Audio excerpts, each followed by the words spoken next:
Magandang araw po sa inyong lahat mga kababayan at welcome back dito po sa PNR at ito nga mga karibin natin, OMG, nabunyag na, nako.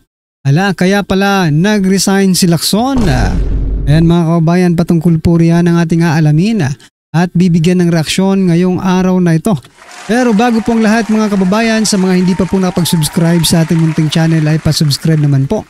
At palike na rin po ng video ito. Maraming salamat po mga kababayan at ito na nga, simulan na po natin to.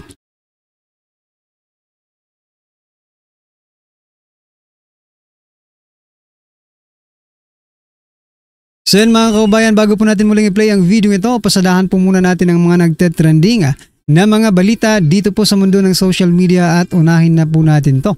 Nako, eto po mga kababayan, kaya pala ayaw nilang ipagpatuloy yung sa mga diskaya, no? Kasi natatakot po sila sa paragraph 30. Ay, ano po ba itong paragraph 30 na ito? Ito, pakinggan po natin si Attorney Vic Rodriguez, no? Ipinaliwanag kung ano nga ba ang nilalaman ng paragraph 30 na nilaktawan ni Diskaya. Ito mga kababayan, pakinggan po natin to. The weekend, naglabasan din. Paldo kaayo din pala.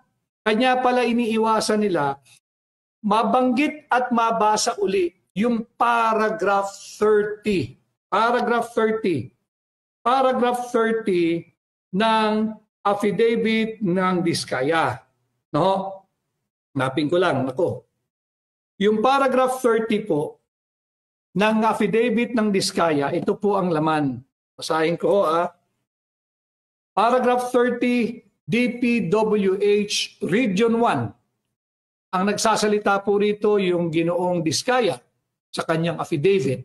Mga binanggit po ni Governor Chavit Singson sa presscon ng mga projects at license ay hiniram lang po sa amin. Hindi po namin alam kung sinong mga politiko ang gumagamit. Sa prosesong ito, si Regional Director Ronel Tan. Si Ronel Tan lang po ang kausap ko din sa area ng Ilocos Norte. Ayan na. Ayun, Ilocos Norte. Sa tarangkahan na po nila Papatawag lang itong RD Ronel Tan upang pagpaliwanagin regarding sa paragraph 30 ng affidavit ni Diskaya, ni Ginoong Diskaya. Nagtawagan lang po kami lagi kung ano project ang sasalihan at mananalo sa bidding. Nagtitiwala na lang po ako at na-award naman po siya. Dito po sa cellphone number kung ito kami lagi nagtatawagan. Ito rin ang isa sa dahilan kung bakit sa aking nakikita kung bakit kinakailangan patayin nila bigla-bigla ang pagdinig ng Blue Ribbon. Itong famous or infamous paragraph 30 na Ginoong Diskaya. Nabanggit na po ang Ilocos Norte. Sino bang taga Ilocos Norte? And just over the weekend, ang daming pictures naglalabasan yung flood control or yung dike sa Ilocos Norte na ginawa ng Pahati Construction na hati. Sapol na po lahat nasa tarangkahan na po ng Malacanang, nasa tarangkahan na ni Bongbong Marcos. Nakatutok na po So yan mga kababayan, ang tanong po kanina ni Attorney Vic Rodriguez, sino po ba ang taga Ilocos Norte? Di ba? Na congressman, sino pa ba? Di ang anak ng presidente, di ba? Na si Representative Sandro Marcos. Ayan mga kababayan, kaya naman pala bigla nilang pinatigil. Ayan mga kababayan, no? Well anyway, ano po ang inyong masasabi dyan? At eto, pasadahan din po natin ito. Nako, eto na naman, nagmamalinis na naman po si President Bongbong Marcos Jr. Sabi niya po dito, Pangulong Marcos tinuro ang Duterte admin sa umunoy pag-alis ng sistema para labanan ang korupsyon sa mga proyekto. Aba, Teka lang mga kababayan, huwag po tayong magkalimutan. In the very beginning ng administrasyon ni President Bongbong Marcos Jr. ay binuwag po agad nila yung tinatawag na PACC or yung Presidential Anti-Corruption Commission na itinatag ni former President Duterte. So, teka lang, parang binabaliktad nyo yata ang pangyayari. Diba? Kayo siguro itong, kayo ang nag-alis ng sistema na kung saan yung korupsyon ay pinipigilan or nag-iimbestiga or nagpe-prevent na magkaroon ng something corruption sa ating gobyerno. O, tapos ngayon isisisi nyo kay former President Duterte na ano ba yan? Anyway, eto pa mga kabayan, nako eto si Soto Senate President Soto the third, no? Is quite confident na suportado pa rin siya ng majority bloc bilang Senate President. Ayan. Nagbuhat na po ng kanyang sariling bangko si Senate President Vicente Tito Soto, no? Si Tito Soto the third, yan na lang. Hindi natin alam yung mahirap alalahanin kasi hindi magandang alalahanin yan mga karabin natin, no?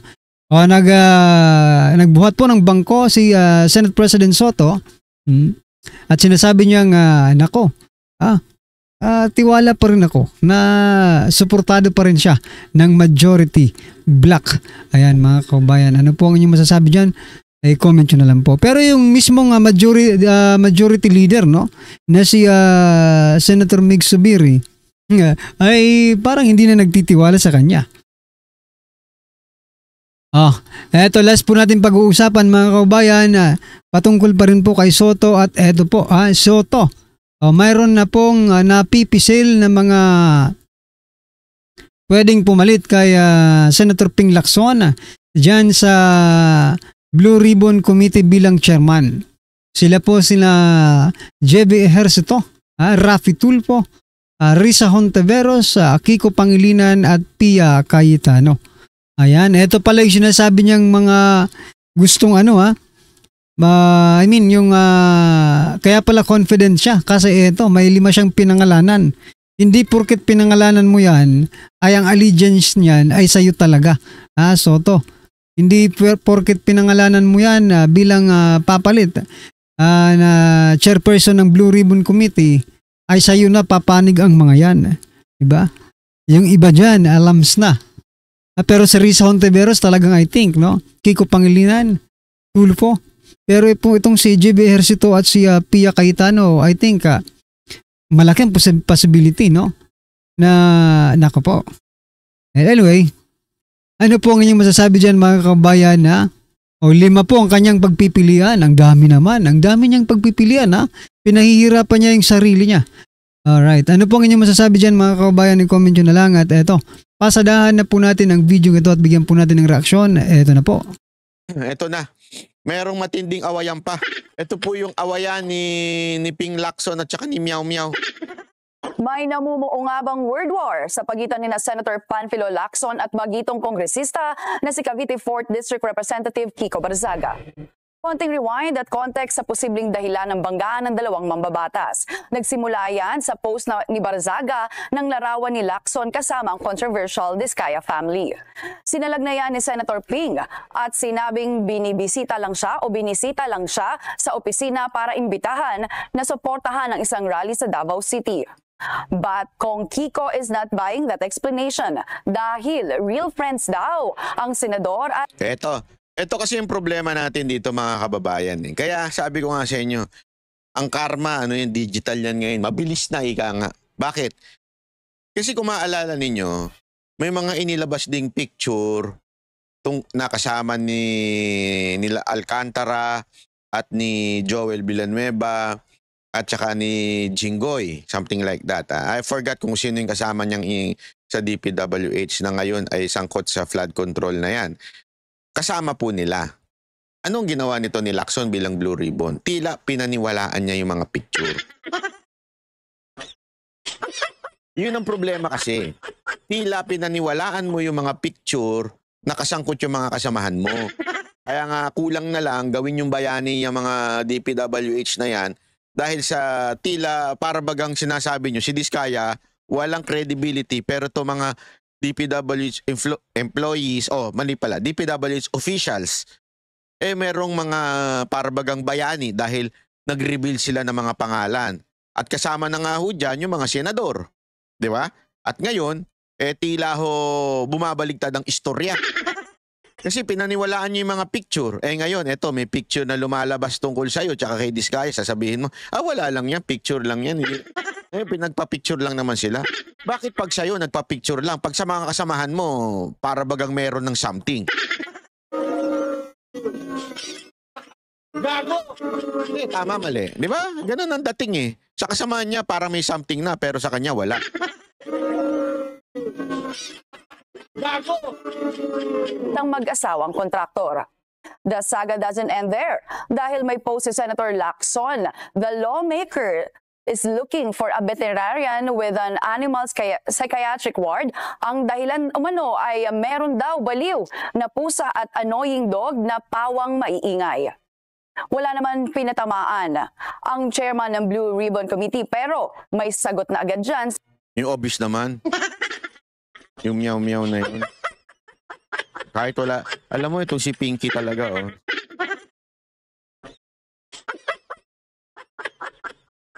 Si Pinky Lacson, oh. Matuloy. Barzaga. Tingin ni Kong Kiko si Senate President at Tito o Tuta Soto ang kanyang pinariringgan. Naku, Tingin tuloy ni... Kontakin mo. Bayani din tong siya, no? Loko-loko rin to si Congressman Barzaga. Talagang Tuta Soto. Gago! Iba rin ang tapang nito ni Barzaga, no? Panalo din rin yung tapang nitong Barzaga na magkaaway na ang mag-BFF na Lacson at Soto. Tanong ngayon ni Barzaga kung ang susunod na kabanata ay may bagong Senate President na nga ba. Ako, grabe. At ako lupit. Alam nyo, mga kababayan, ito, pakinggan natin yung ito kasi, may latest po si si Lacson at saka itong si Meow Meow. May latest sila mga post. Napakakalabi ko nga, talagang pikun na pikun po itong si Lacson. Talagang ewan ko, hindi ko alam eh. Maybe tinamaan niya yung nerve eh. Di ba? Ang tao lang naman mapipikon pagka tinamaan mo talaga eh. Pag pumatol ka, ito yung kay Lacson. Ano muna, kay Meow Meow muna. Ito muna, nauna kasi ito eh. Ayan, ito. Ito sabi niya, tao ni Lacson ang nag-leak ng Diskaya photo. Pati sarili niyang team nagsisisi sa pagboto sa kanya. Gago! Di ba? Excuse me. Tapos, sumagot po si Lacson. Kitang-kita mong pikon na pikon to si Lacson. Sumagot naman si Lacson. Ito. I feel for our dear friend Mayor Jenny Barzaga. As the mayor of Dasmariñas City, she must have her hands full serving her constituents. The last thing she needs is the evil-mindedness of people who use her son, Kiko's mental state to advance themselves. Ito na yung masasabi mong pikon na. Bakit? Tandaan mo, sa war on Bardagulan o Banatan, yung unang mapikon, talo yan. Paano mo malalaman ngayon kung isang tao talo na? Lumilihis na doon sa issue. Pumupunta na doon sa mga personal. Halimbawa nito, ang tinitira lang naman po ni Meow Meow ay yung issue tungkol kay Diskaya. Which is, nakita naman natin yung kaplastikan ni Senator Lacson patungkol kay Diskaya at dun sa ibang mga DPWH official. So yun ang tinitira ni Meow Meow. Diba? Issue tayo. Even his latest post, itong latest post ni Meow Meow. Ito. Wait lang. Ayan. Diba? Ito yung tungkol dun sa issue ng picture. Kasi pinuna ni Lacson yung picture eh. So sinabi niya, yung mismo nag-leak ay tao niya. So nandun pa rin siya sa issue. Ano ang sagot ni Lacson? Dito mo malalaman na pikon na. 1, nagtawag na. Dinamay na yung nanay. Para bagang nagsusumbong sa nanay, Uy, Mayor Jenny, yung anak mo, wawa naman ako, Mayor Jenny, yung anak mo ginagamit na, kawawa naman ako. Di ba? Nagtawag na. Pangalawa, ano pa dito? Sinasabi niya dito na ginagamit daw, who use her son, Kiko's mental state. Ibig sabihin, para bagang sinasabi ni Lacson na may problema na sa pag-uutak ko itong si Kiko Barsaga. Alam mo, pikon ka lang. Napikon ka. Nadali ka, kaya mo sinasabi. Sabi ko nga sa inyo, panoorin nyo yung, yung interview ni Kiko Barsaga. Nakalimutan ko na sino nag-interview sa kanya nun eh. Pag pinanood mo, grabe, ang lalim pala nitong tao na ito. Pag nagseryoso, matalino talaga. May laman ng utak, may sense, ika nga. May sense. I do not agree with everything that he is doing. But like halimbawa, yung bill niya na meron siyang pinasok na bill na yung divorce bill, I do not agree with that. Although, it's, ano niya yun eh, yun ang kanyang gustong mangyari. Hindi ko naman kailangan mag-agree sa lahat ng kanyang pinupush. Kaya lang, hindi mo mapapagkaila na matalino itong taon to. At seryoso. At ano ito may ika nga meron siyang malalim na wisdom. Saka mga kabayan, suportahan din po natin yung panukala ni Representative Barsaga, no? Kiko Barsaga, yung pag-abolish doon po sa 12% VAT, no? Yung value added tax. Nako, malaking malaki pong tulong para sa taong bayan yung pinapanukala niya. But I think it is very very suntok sa buwan. Suntok sa buwan po yun mga kabayan kasi